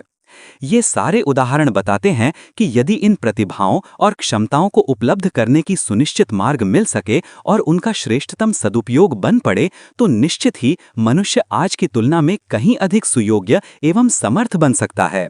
साधनों की तलाश में ही हमें अपनी सारी शोध क्षमता नहीं खपा देनी चाहिए, वरन प्रयत्न भी करना चाहिए कि व्यक्तित्व को समुन्नत बनाने वाले अध्यात्म विज्ञान के साथ जुड़ी हुई विभूतियों को किस प्रकार हस्तगत किया जाए और किस प्रकार सच्ची समृद्धि के आनंद का उपयोग किया जाए। प्रतिभा निखरती है प्रतिकूलताओं से। प्रगति पथ पर आगे बढ़ने के लिए मार्ग में आए विघ्न, बाधाओं का साहस एवं पुरुषार्थ द्वारा मुकाबला करना पड़ता है। मुसीबतों, कठिनाइयों से जो घबरा जाते हैं, उनका सफलता की मंजिल तक पहुंच पाना संदेहास्पद ही बना रहता है। पर जो प्रतिकूलताओं से जूझते हुए अपनी योग्यता, प्रखरता बढ़ाते हैं, उन्हें श्रेय, सम्मान एवं सफलता मिलने में कोई संदेह नहीं रह जाता। संसार में वैज्ञानिकों, अनुसंधानकर्ताओं से लेकर महापुरुषों तक में से अधिकांश को अपने जीवन काल में विपन्न परिस्थितियों से जूझना पड़ा है। विश्व विख्यात ज्योतिर्विद और खगोल शास्त्री एरिग में बड़ी ही दुर्दिन भरी परिस्थितियों में पले और बड़े हुए थे। बचपन में उन्हें 2 समय की रोटी कड़ी मेहनत मजूरी करने के उपरांत ही मिल पाती थी। पूरे परिवार का भार उन्हीं पर था। ऐसी स्थिति में स्कूल जाने का अवसर भी बहुत कम मिल पाता था। आगे बढ़ने, महानता अर्जित करने की इच्छा सदैव झकझोरती रहती थी, पर विपन्नता ऐसी थी जो रोजी रोटी कमाने में ही व्यस्त रखे रहती थी। किशोरावस्था इसी उधेड़बुन में व्यतीत हो रही थी कि अपनी योग्यता किस प्रकार बढ़ाई जाए। किसी तरह एक पुस्तक विक्रेता के यहाँ टूटी फूटी किताबों पर जिल्द चढ़ाने का काम मिल गया। एक दिन वे किसी पुरानी किताब पर जिल्द चढ़ा रहे थे कि पास में रखी रद्दी कागज की ढेरी पर हाथ से लिखा हुआ एक कागज का टुकड़ा दिखाई दिया। उसे उठाकर वे पढ़ने लगे। वो कागज एक पत्र की नकल था जो डी एलम्बर्ट नामक व्यक्ति ने अपने किसी मित्र को लिखा था। उस पर लिखा हुआ था, आगे बढ़ो श्रीमान, आगे बढ़ो।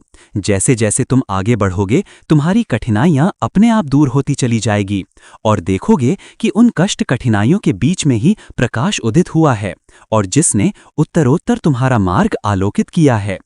एरिग मे के लिए ये पंक्तियां मार्गदर्शक बन गई। उन्हें जीवन में नया प्रकाश मिला। अब तो दुकान पर मरम्मत के लिए जितनी भी पुस्तकें आतीं वो उन्हें पढ़ डालते। इसका परिणाम ये हुआ कि आगे चलकर वे विश्व विख्यात स्तर के ज्योतिर्वेद, खगोलवेत्ता एवं विविध विषयों के विद्वान बन गए। वस्तुतः प्रतिकूलताएं एवं विपत्तियां जीवन की कसौटी हैं जिनमें मनुष्य के व्यक्तित्व का रूप निखरता है। इनसे खुलकर निपटने से इच्छा शक्ति प्रबल होती है और बड़े काम करने की क्षमता प्राप्त होती है। मुसीबतों में मनुष्य की आंतरिक शक्तियां एकत्रित और संगठित होकर काम करती हैं। जीवन की कोई भी साधना कठिनाइयों में होकर निकलने पर ही पूर्ण होती है। अतः ऐसी परिस्थितियों की परवाह ना करके जो व्यक्ति इस निश्चय से कार्य में जुटते हैं कि उन्हें अपना उद्देश्य पूरा करना ही है, इसके लिए कितना ही उद्योग एवं परिश्रम क्यों न करना पड़े, वे अपने लक्ष्य को प्राप्त कर लेते हैं। इस संबंध में प्रसिद्ध गणितज्ञ श्रीनिवास रामानुजम का उदाहरण सर्वविदित है। मद्रास के एक बहुत ही गरीब घराने में उनका जन्म हुआ था। पढ़ने लिखने में कमजोर थे। अंग्रेजी विषय में अच्छे नंबर ना ला सकने के कारण अगली कक्षा में प्रवेश नहीं मिला। 15 वर्ष की आयु में ही पढ़ाई बंद हो गई। निराशा और हताशा की इन्हीं घड़ियों में उनके हाथ गणित की कोई पुस्तक लग गई। उस पुस्तक के सहारे ही उन्होंने गणित का अभ्यास बढ़ाया और इस विषय में इतनी पारंगतता प्राप्त कर ली कि कैम्ब्रिज विश्वविद्यालय ने उन्हें अपने यहाँ अध्ययन के लिए आमंत्रित किया। इसके बाद प्रयत्न और पुरुषार्थ के बल पर उनकी जीवन पुस्तक में सफलता के अध्याय जुड़ते गए। आज जब विश्व भर में किसी स्थान पर गणित के विकास में योगदान की चर्चा चलती है तो रामानुजम का नाम सर्वप्रथम लिया जाता है, जिनने अल्पायु में ही अपनी विलक्षण प्रतिभा से सारे विश्व को प्रभावित किया था। सच तो ये है कि विघ्न बाधाएं मानवीय पुरुषार्थ की परीक्षा लेने आती हैं। व्यक्तित्व भी अधिक प्रखर, परिपक्व, विपरीत परिस्थितियों में ही बनता है। लायॉन्स नगर में एक भोज आयोजित था। नगर के सभी प्रमुख विद्वान, साहित्यकार एवं कलाकार आमंत्रित थे। प्राचीन ग्रीस की पौराणिक कथाओं के चित्रों से संबंधित एक विवाद की गुत्थी किसी से भी नहीं सुलझ रही थी। तभी गृहस्वामी ने अपने एक नौकर को बुलाया और संबंधित विवाद को निपटाने के लिए कहा।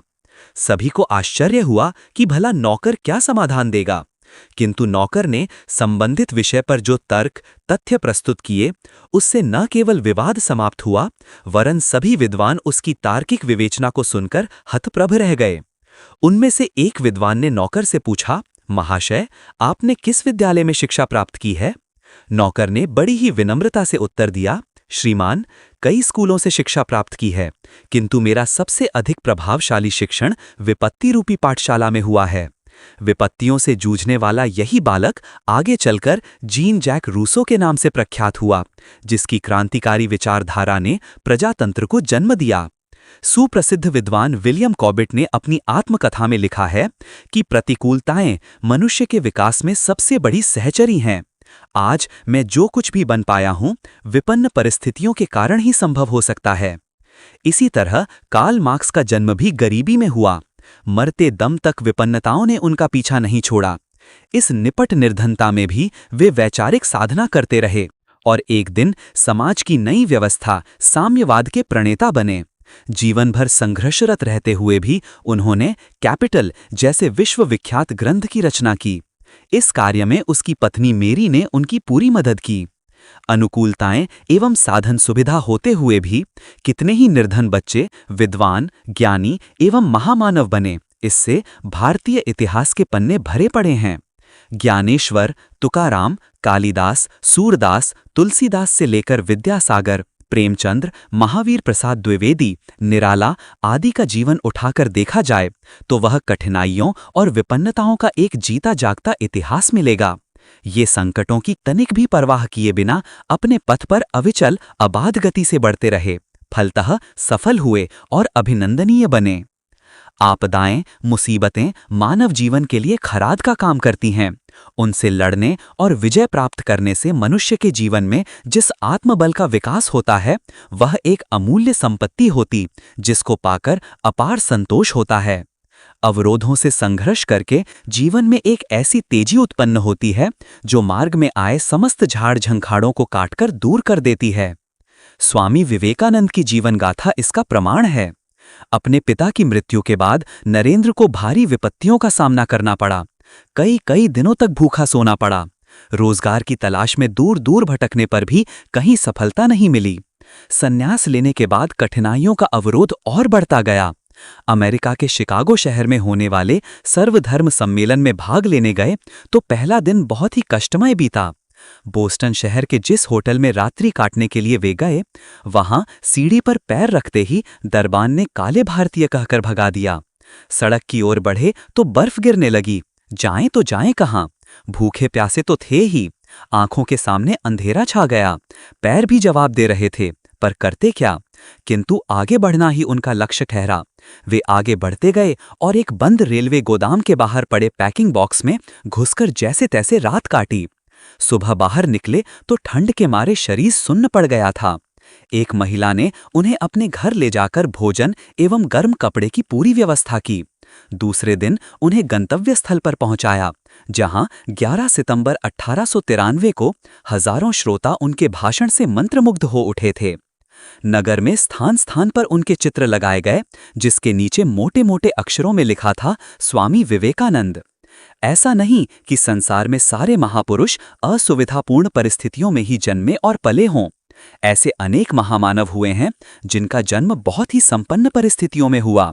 वे चाहते तो जीवन भर संपन्नतापूर्ण परिस्थिति में रहते और कठिनाइयों से बचते हुए बहुत से काम कर सकते थे, किंतु उन्होंने वैसा नहीं किया, वरन असुविधापूर्ण परिस्थितियों को स्वेच्छापूर्वक वरण किया।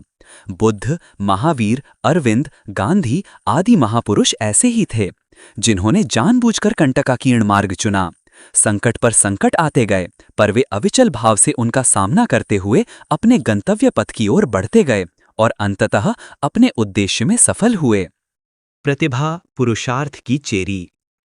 मिसिंग पोर्ट ह्यूरन के एक स्कूल की अध्यापिका अन्य बच्चों को शिक्षित और योग्य बना रही थी, परंतु उसका बच्चा एकदम मंदबुद्धि था। न पढ़ने में जी लगता, न दिमाग ही चलता था। सिर तो बहुत बड़ा था, परंतु बुद्धि शून्य। डॉक्टरों ने यहां तक कह दिया था कि यह शिक्षा के नाम पर ABC भी नहीं सीख पाएगा। परंतु इसी बुद्धिहीन बालक ने आगे चलकर एक ऐसे यंत्र का आविष्कार किया जो सभ्य समाज के मनोरंजन का प्रधान साधन बन गया। वो यंत्र है ग्रामोफोन। यद्यपि आजकल तो यत्र तत्र रेडियो और ट्रांजिस्टर ही दिखाई देते हैं, परंतु एक समय ग्रामोफोन घर घर बजाए जाते थे। आज भी इनका अपना महत्व है। उत्सव, समारोहों और आयोजनों में तेज और मधुर आवाज के गीत संगीत का प्रसारण ग्रामोफोन द्वारा ही होता है। एडिसन पढ़ नहीं सकेगा, यह जानकर माता बड़ी दुखी हुई। उसने एक अखबार कार्यालय में अपने बेटे को नौकरी दिला दी। पोर्ट ह्यूरन से डेट्रॉइट तक वह रेलगाड़ी में अखबार बेचने जाया करता था। गार्ड ने पार्सल के डिब्बे में उसका स्थान नियत कर दिया। एडिसन इस काम को बड़ी लगन और अध्यवसाय से करता था। उसे बड़ा मजा आने लगा अपने काम में। साथ ही एक चिंता भी हुई। मालिक ने यदि अप्रसन्न होकर या उससे कम पारिश्रमिक लेने वाला लड़का मिल जाने पर काम से भगा दिया तो वह क्या करेगा? पराश्रयी जीवन अनिश्चित ही रहता है।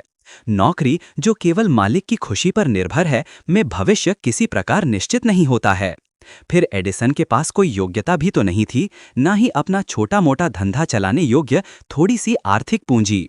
ऐसी दशा में उचित यही लगता है कि अपनी योग्यता और क्षमता का विकास किया जाए, ताकि संस्थान के मालिक भी उस आदमी की आवश्यकता अनुभव करें। और नौकर भी स्वयं को स्वामी की दया पर नहीं, अपनी योग्यता और आत्मविश्वास के बल पर स्वाभिमान का जीवन व्यतीत कर सकें। एडिसन ने इधर उधर से थोड़ा सा टाइप चुटाया और गाड़ी के डिब्बे में ही छोटा सा प्रेस बना लिया।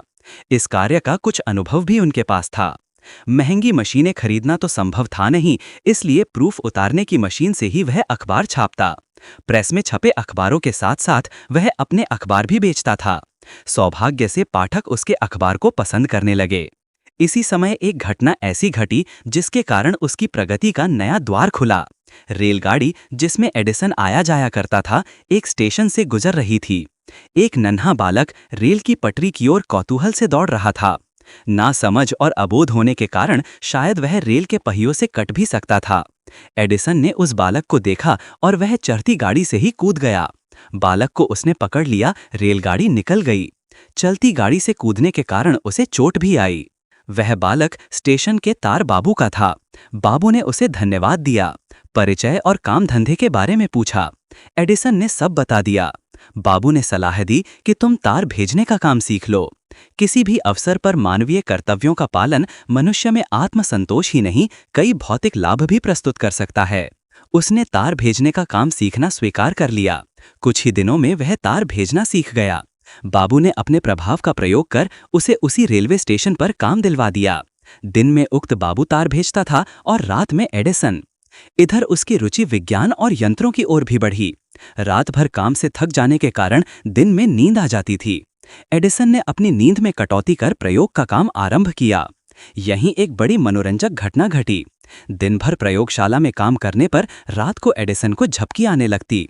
इस पर अफसर ने एडिसन को यह सख्त आज्ञा दी कि वह प्रति आधा घंटे पर एक अक्षर तार द्वारा उसके पास भेजता रहे। एडिसन के सामने समस्या आ गई।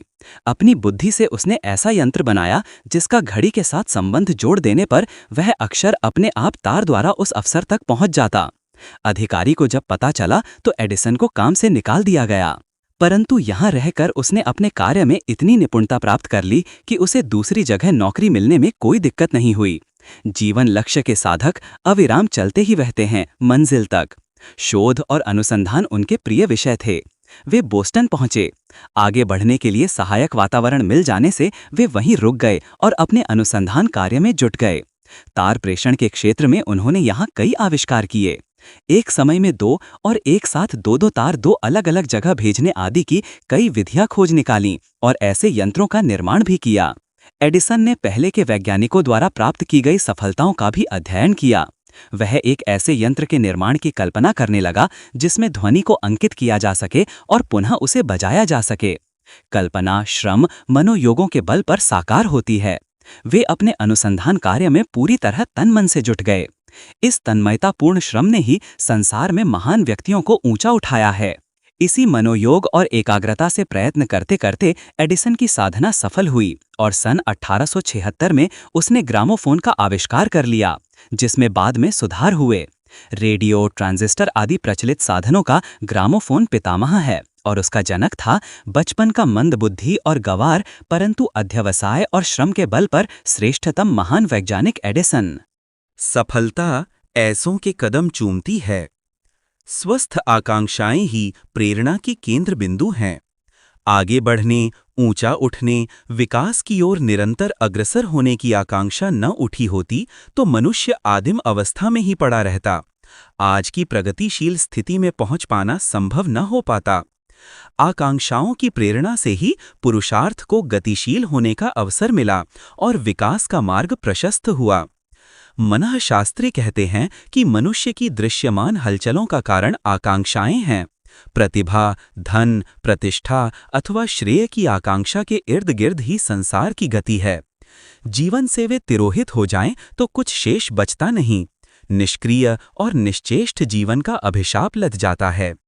मानव समाज का गहन अध्ययन करने वाले मनोविज्ञानी कहते हैं कि जिस समाज अथवा राष्ट्र की आकांक्षाएं जितनी प्रबल होंगी, भौतिक दृष्टि से वे उतने ही संपन्न होंगे।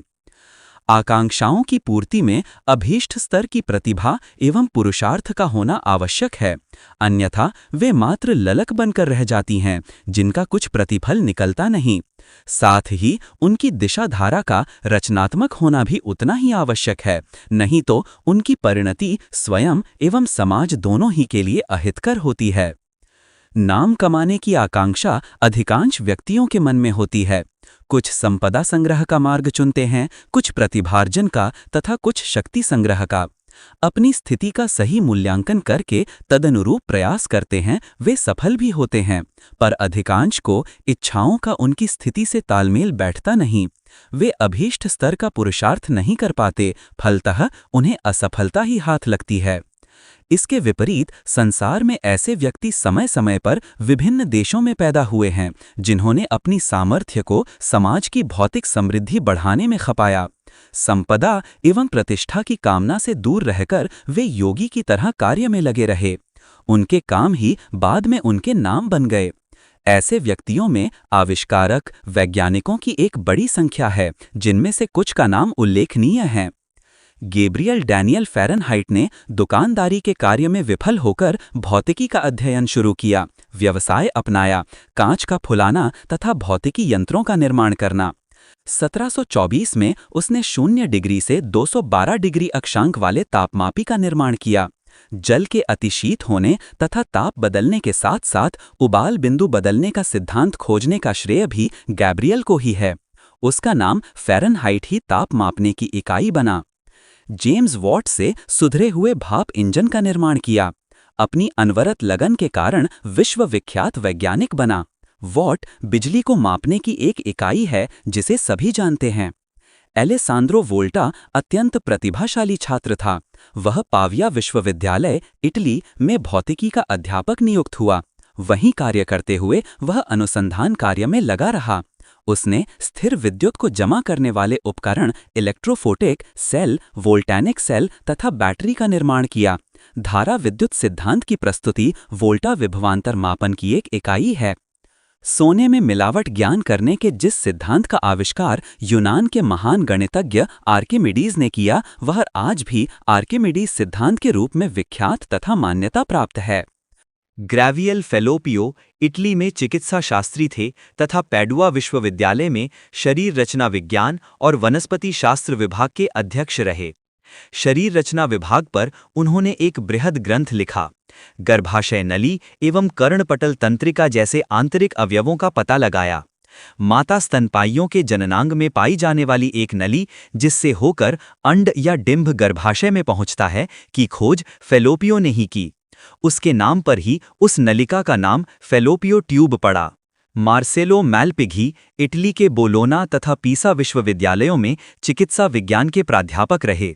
भ्रूण विज्ञान, ऊतक विज्ञान तथा पादप शरीर रचना विज्ञान के विद्वान थे।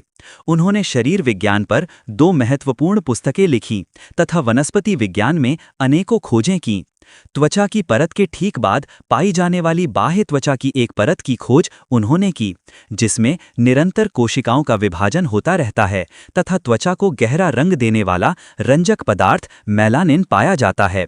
उस परत का नाम मैलपिगियन परत पड़ा। कार्ल फ्रीडरिक गॉस 14 वर्ष की अल्प आयु में गैसियोकिल्डीय ज्यामिति और 18 वर्ष की आयु में गणित की नई परिकलन विधि प्रस्तुत करने वाले जर्मन भौतिकविद थे।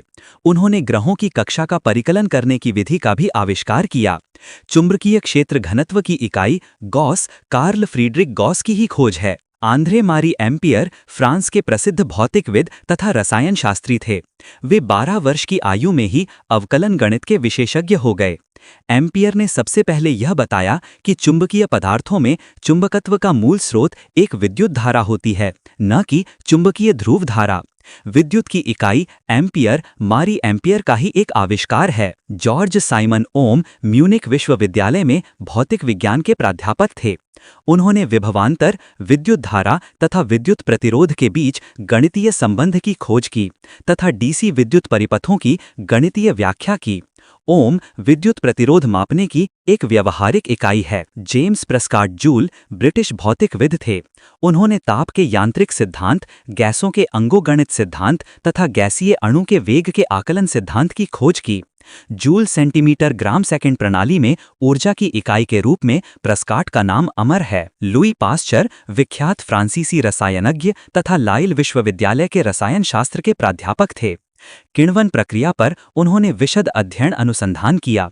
पास्चराइजेशन, तपोपचार द्वारा दूध आदि तरल पदार्थों में हानिकारक जीवाणुओं को नष्ट करने की विधि पास्चर की ही देन है। इस खोज से तरल पदार्थ अधिक समय तक सुरक्षित रखे जा सकते हैं। जेम्स क्लार्क मैक्सवेल महान ब्रिटिश भौतिकविद, कैम्ब्रिज विश्वविद्यालय के प्राध्यापक थे।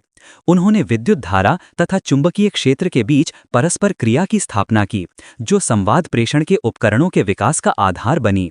उनका नाम मैक्सवेल सेंटीमीटर ग्राम सेकंड प्रणाली में चुंबकीय फ्लक्स की इकाई के रूप में प्रख्यात है। विज्ञान क्षेत्र में ऐसे अगणित नाम हैं जो वैज्ञानिकों के कामों के कारण जाने जाते हैं। Newton, Dalton, madam Curie, Einstein जैसे नामों की लंबी श्रृंखला है, जिन्होंने अपनी विलक्षण प्रतिभा का सुनियोजन करके अद्भुत आविष्कारों को जन्म दिया, जिनसे समस्त मानव जाति किसी न किसी रूप में लाभान्वित हो रही है। श्रेय अर्जित करने के लिए आवश्यक नहीं कि मनुष्य बुद्धिमान हो। ऐसे व्यक्ति तो थोड़े से होते हैं, पर महानता का मार्ग हर किसी के लिए खुला है। अन्वेषण बुद्धि की कमी किसी में नहीं है। हर कोई अपने ही प्रयत्नों से उस मार्ग में आगे बढ़ता चल सकता है, पर हित हेतु प्रतिभा का अवलंबन लेने वाले परमार्थ परायणों का यश इतिहास में स्वर्णाक्षरों में अमर है। उनका अनुगमन कर श्रेय अर्जित कर सकना हर किसी के लिए संभव है। ओजस्विता, तेजस्विता और मनस्विता का आंतरिक भंडारगार। काया की बलिष्ठता पर आरोग्य और दीर्घ जीवन निर्भर है, यह भी एक प्रकार का विशेष वैभव है। इस उपलब्धि की समस्त संभावनाएं मनुष्य अपने अंतः क्षेत्र में छिपाए बैठा है। उस अप्रकट को प्रकट करना मनुष्य के अपने हाथ की बात है। जो एक के लिए संभव हो सकता है, वह दूसरे के लिए असंभव रहे, इसका एक ही कारण है, पुरुषार्थ की कोताही। परिस्थितियों को, भाग्य को इसके लिए दोष देना व्यर्थ है, क्योंकि परिस्थितियां मनःस्थिति की ही प्रतिक्रियाएं हैं। हर मनुष्य अपना भाग्य, अपना संसार और अपना भविष्य स्वयं ही विनिर्मित करता है। जिसे भाग्य या संयोग कहा जाता है, वह भी पिछले पुरुषार्थ का ही प्रतिफल है। आरोग्य एवं दीर्घ जीवन के वरदान भी आत्मनिर्माण की साधना के फलस्वरूप ही उपलब्ध होते हैं। इसके अतिरिक्त भी मनुष्य की एक और ऐसी ही विशेषता है, जिसे जीवट या जीवनी शक्ति कहते हैं। इसका बाहुल्य रहने से मनुष्य प्राणवान, स्फूर्तिवान, ओजस्वी, प्रतिभाशाली बनता है। साहस, पराक्रम, उत्साह और स्फूर्ति का समन्वय जीवट के रूप में जाना जा सकता है। यह तो सामान्य काया भी कम समय में ऊंचे स्तर के कार्य अधिक सफलतापूर्वक संपन्न कर सकती है। तत्परता शरीरगत है और तन्मयता मनोगत। दोनों का सुयोग संयोग जब भी जहां भी होता है, वहां बिजली के दोनों तार जुड़ जाने पर प्रवाहित होने वाले करंट की तरह जीवट का उभार भी दृष्टिगोचर होता है। इसके अभाव में बलिष्ठ और दीर्घजीवी मनुष्य भी कुछ महत्वपूर्ण कर सकने में समर्थ नहीं होता। निरोग लंबी जिंदगी जी लेना एक बात है, और लक्ष्य पर बिजली की तरह टूट पड़ने वाली सफलता पाने से पूर्व न रुकने न झुकने वाली ओजस्विता दूसरी। मनस्वी, तेजस्वी व्यक्ति शरीर की दृष्टि से भले ही सामान्य दिखें, पर वे काम इतना अधिक, इतने ऊंचे स्तर का कर गुजरते हैं कि सामान्य स्तर के व्यक्ति उसे किसी देवता का वरदान या भाग्य का अनुदान मानने लगते हैं। वस्तुतः यह जीवट ही है, जिसके होने पर मनुष्य का पराक्रम अत्यधिक बढ़ जाता है, और जिसके अभाव में बलिष्ठ व्यक्ति भी गंदा, मोटा सोटा अजगर बना ज्यों-त्यों करके दिन गुजारता ही रहता है। ओजस्विता के बीजांकुर हर किसी के अंतराल में समान रूप से विद्यमान हैं। प्रतिभा की किसी में कमी नहीं, स्फूर्ति कहीं आसमान से नहीं टूटती, अभ्यास द्वारा स्वभाव का अंग बनानी पड़ती है। जो ऐसा कर लेते हैं, उनकी जीवट जीवनी शक्ति अपने चमत्कार पग पग पर दिखाती है। यह आंतरिक विशेषता नस नाड़ियों में बिजली की तरह दौड़ती है, जो क्षमता को इस तरह का बना देती है मानो कि देव दानव की भूमिका निभा रही हो। ऐसे प्रमाण उदाहरणों की कहीं कोई कमी नहीं। अतीत के संस्मरणों में ऐसे अगणित उल्लेख हैं। कोई चाहे तो अभी भी ऐसे प्रमाण उदाहरण अपने ही इर्द गिर्द तलाश कर सकता है। यूनानी नाटककार सोफोक्लीज ने 90 वर्ष की आयु में अपना प्रसिद्ध नाटक ईडिपस लिखा था। अंग्रेजी कवि मिल्टन 44 वर्ष की उम्र में अंधे हो गए थे। इसके बाद उन्होंने सारा ध्यान साहित्य रचना पर केंद्रित कर दिया। 50 वर्ष की उम्र में उन्होंने पैराडाइज लास्ट लिखा। 62 वर्ष में उनका पैराडाइज रीगेंड प्रकाशित हुआ। जर्मन कवि गेटे ने अपना ग्रंथ फास्ट 80 वर्ष की आयु में पूरा किया। 92 वर्ष का अमेरिकी दार्शनिक जॉन डेवी अपने क्षेत्र में अन्य सभी विद्वानों में अग्रणी था। दार्शनिक कैंट को साहित्यिक ख्याति 74 वर्ष की आयु में मिली, जब उसकी एंथ्रोपोलॉजी, मेटाफिजिक्स ऑफ एथिक्स और स्ट्राइफ ऑफ फैकल्टीज प्रकाशित हुईं। हॉब्स ने 88 वर्ष की उम्र में इलियड का अनुवाद प्रकाशित कराया था। चित्रकार टीटान का विश्वविख्यात चित्र बैटल ऑफ लिमांतो जब पूरा हुआ तब वे 98 वर्ष के थे। अल्बर्ट आइंस्टीन ही थे जो कि अपने अंतिम दिनों तक बराबर काम करते रहे। सैमुअल मोर्स ने टेलीग्राफ आविष्कार की अपनी प्रसिद्धि के बाद अपने को व्यस्त रखने के लिए अनेकों महत्वपूर्ण वैज्ञानिक अनुसंधान कार्यों में लगाए रखा, जिनके लिए उन्हें ख्याति प्राप्त है। महात्मा टाल्स्टॉय 80 वर्ष की अवस्था के बाद भी इतनी चुस्ती, गहराई और प्रभावशील ढंग से लिखते रहे कि उसकी बराबरी आधुनिक यूरोप के किसी लेखक द्वारा नहीं हो सकती। विक्टर ह्यूगो 83 वर्ष की आयु तक मृत्यु पर्यंत लिखते रहे। वृद्धावस्था उनकी ताजगी पर कोई प्रभाव नहीं डाल सकी। टेनिसन ने 80 वर्ष की प्रौढ़ावस्था में अपनी सुंदर रचना क्रॉसिंग द वॉर दुनिया को भेंट की। रॉबर्ट ब्राउनिंग, जिन्हें कवि के रूप में प्रसिद्धि प्राप्त है, अपने जीवन के संध्या काल में भी सक्रिय बने रहे। उन्हें 76 वर्ष की उम्र में मृत्यु से कुछ पूर्व ही अपनी 2 सर्वसुंदर रचनाएं टेबेरी एवं एपीलॉग टू आसलंडी लिखी थीं। प्रसिद्ध वैज्ञानिक यूटोपिया लेखक H.G. वेल्स ने 70 वर्ष का जन्मदिन मनाने के उपरांत भी पूरी चुस्ती और कर्मठता के साथ 1 दर्जन नई पुस्तकों की घोषणा की और उसे पूरा कर दिखाया। महान साहित्यकार जॉर्ज बर्नार्ड शॉ की 93वीं वर्षगांठ मनाई गई तो उनने बताया कि इन दिनों वे इतना अधिक लिखते हैं जितना कि 40 वर्ष की आयु में भी नहीं लिख पाते थे। दार्शनिक वेनेदित्तो क्रोचे 80 वर्ष की अवस्था में भी नियमित रूप से 10 घंटे काम करते थे। उन्होंने 2 पुस्तकें तब पूरी की जब वे 85 वर्ष के थे। बर्ट्रैंड रसेल को जब नोबेल पुरस्कार मिला तब वे 78 वर्ष के थे। मारिस मैटरलिंग का देहावसान 88 वर्ष की आयु में हुआ। मरने के दिनों ही उनकी अंतिम पुस्तक द एवांट ऑफ सेतुवल प्रकाशित हुई, जिसे उनकी रचनाओं में सर्वश्रेष्ठ माना जाता है।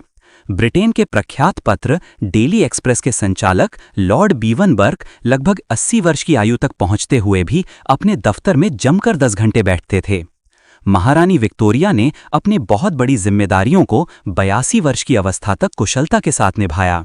मेरी समरबिले ने 82 साल की आयु में परमाणु यानी मॉलिक्यूलर तथा अणुवीक्षण यंत्र संबंधी माइक्रोस्कोपिकल विज्ञान पर अपनी उपयोगी एवं बहुमूल्य रचना प्रकाशित की। मिसेस लुक्रेरिया 87 वर्ष की उम्र तक महिलाओं को ऊपर उठाने तथा विश्व शांति के लिए अथक रूप में निस्वार्थ सेवा कार्यों में जुटी रहीं। पेरिस की 80 वर्षीय महिला सांद्रेवचकी पिछले दिनों सारवोन विश्वविद्यालय की विशिष्ट छात्रा थीं। उन्होंने 60 वर्ष पूर्व छोड़ी हुई अपनी कक्षा की पढ़ाई जब आरंभ की तब इस महिला के 3 पुत्र, 7 नाती नातिनी और 1 परनाती थे।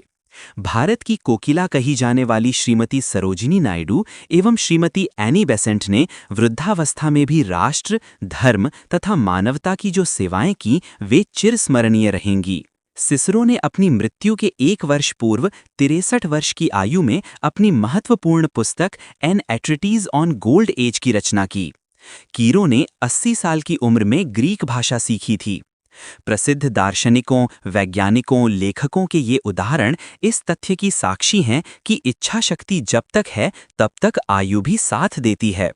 व्याधिग्रस्त विवेकानंद, भगंदर के फोड़े से कष्ट भुगत रहे शंकराचार्य जब अंतिम क्षणों तक कार्य करते जी सकते हैं तो कोई कारण नहीं कि एक स्वस्थ मनुष्य सब कुछ सामान्य, सामर्थ्य अद्भुत होते हुए भी अपने हाथ पांव पसार दे, प्रमादग्रस्त जीवन जिए।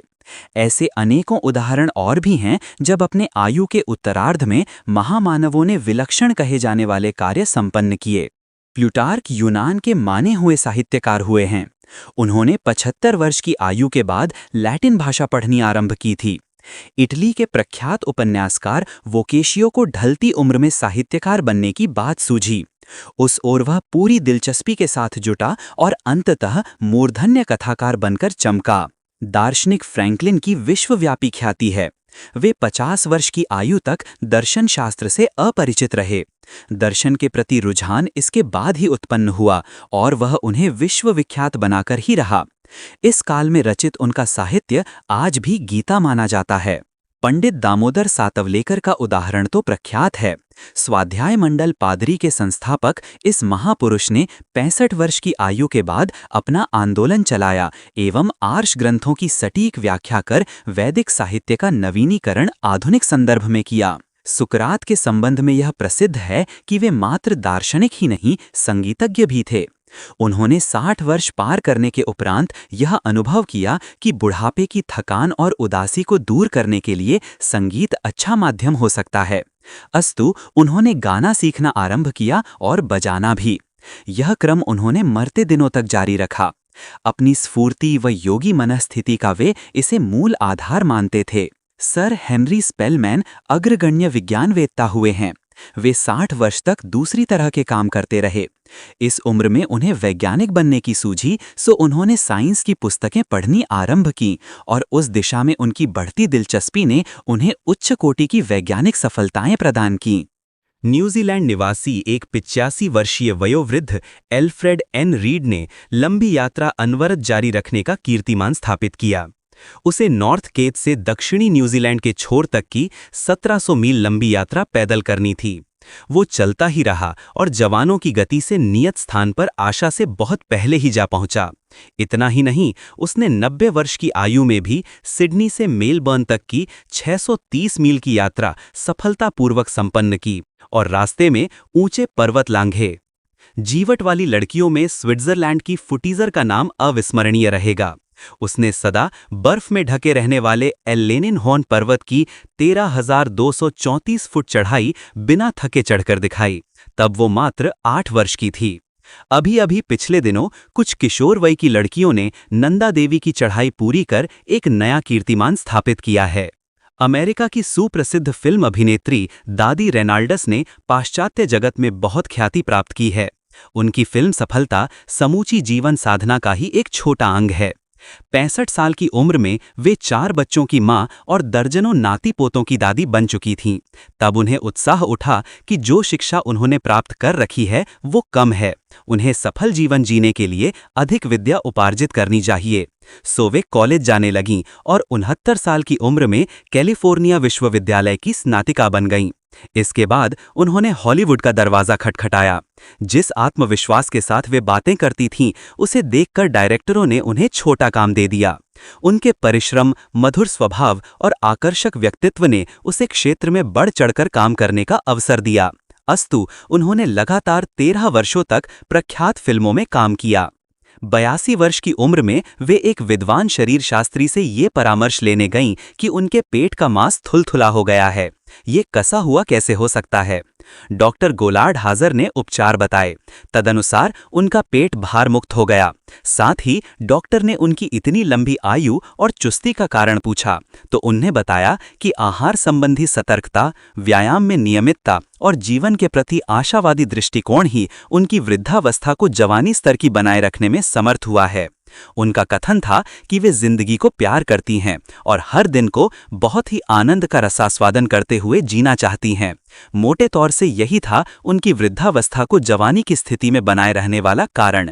आमतौर से जवानी की क्षमता प्रधान मानी जाती है और कहा जाता है कि जराजीर्ण मनुष्य अशक्त हो जाते हैं, कुछ कर नहीं पाते।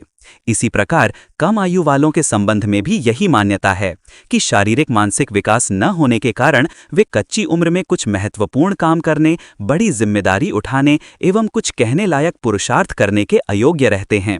किंतु ऐसी बात नहीं। क्षमता आयु से संबंधित नहीं, जीवट पर निर्भर है। लगन से गहराई में उतरने और समान श्रम मनोयोग के साथ अनवरत कार्य करने के लिए प्रेरित करती है। जहां ये विशिष्टता उभरी, वहां न तो योग्यता की कमी रहती है और न क्षमता में न्यूनता रह जाती है। वृद्धों की तरह कम उम्र के व्यक्तित्वों द्वारा संपन्न किए गए महान कार्यों के भी अनेकानेक उदाहरण उपलब्ध हैं। जवानी और प्रौढ़ता में संपन्न इन पुरुषार्थियों की साक्षियां बताती हैं कि मनुष्य के अंदर अनंत शक्ति सामर्थ्य है। पुरुषार्थ द्वारा उन्हें जगाकर कोई भी श्रेयाधिकारी बन सकता है। न केवल भौतिक क्षेत्र में अपितु आत्मिक जगत में भी यही सिद्धांत लागू होते हैं। अंदर का वर्चस्व जगाने, उभारने के लिए योगा अभ्यास किए जाते हैं। बीज रूप में प्रसुप्त पड़ी सारी विभूतियां हर किसी को कर्तलगत हो सकती हैं, चाहे उस व्यक्ति के लिए परिस्थितियां कितनी प्रतिकूल हों। यह कथन सर्वथा मिथ्या व भ्रांति है कि महापुरुष किसी विशेष लोक से आते व प्रकट होते हैं। हर व्यक्ति ओजस और वर्चस्व का शक्तिपुंज है। आत्मबोध होने व पराक्रम पुरुषार्थ हेतु जुटने भर की कमी ही होती है जो व्यक्ति को ऊंचा नहीं उठने देती। जय गुरुदेव।